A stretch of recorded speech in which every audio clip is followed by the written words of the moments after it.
Licence எடுங்க. Helmet போட்டு வந்த கூட 1000 ரூபாய் ஃபைன் அடிக்காங்க. ஹெல்மெட் போட்டு ஆமா 1000 ரூபாய் ஃபைன் அடிக்காங்க. அது கூட என்ன? அக்டோபர் 26 போக்குவரத்து விதி மீறலுக்கான புதிய அபராதம் விதிக்கும் புதிய மோட்டார் வாகன சட்டம் அமலுக்கு வந்துச்சு.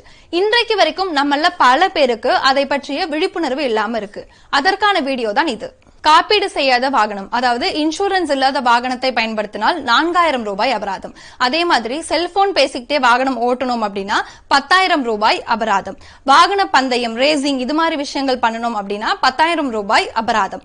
மாசு ஏற்படுத்துற வகையிலான வாகனங்களை பயன்படுத்தினோம் அப்படின்னா அதற்கும் 10,000 ரூபாய் அபராதம். வாகன சோதனையின் போது ஓட்டுநர் உரிமம் தரல அப்படின்னா 500 ரூபாயா இருந்த அபராதம் இப்பொழுது 1000 ரூபாயா மாற்றப்பட்டிருக்கு.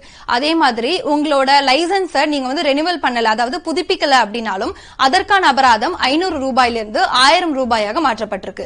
அது மாதிரி பதிவு செய்யப்படாத வாகனங்களை நீங்க ஓட்டுனீங்க அப்படின்னா அதற்கு 5000 ரூபாய் அபராதம். சாலையில தேவையில்லாம ஹாரன் அடிச்சோம் அப்படின்னா அதுக்கு 2000 ரூபாய் அபராதம்.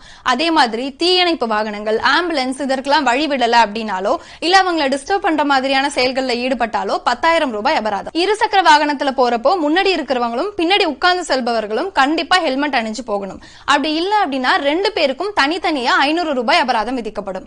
அதே மாதிரி மது அருந்திட்டு வாகனம் ஓட்டுனா 10,000 ரூபாய் அபராதம் விதிக்கப்படும்.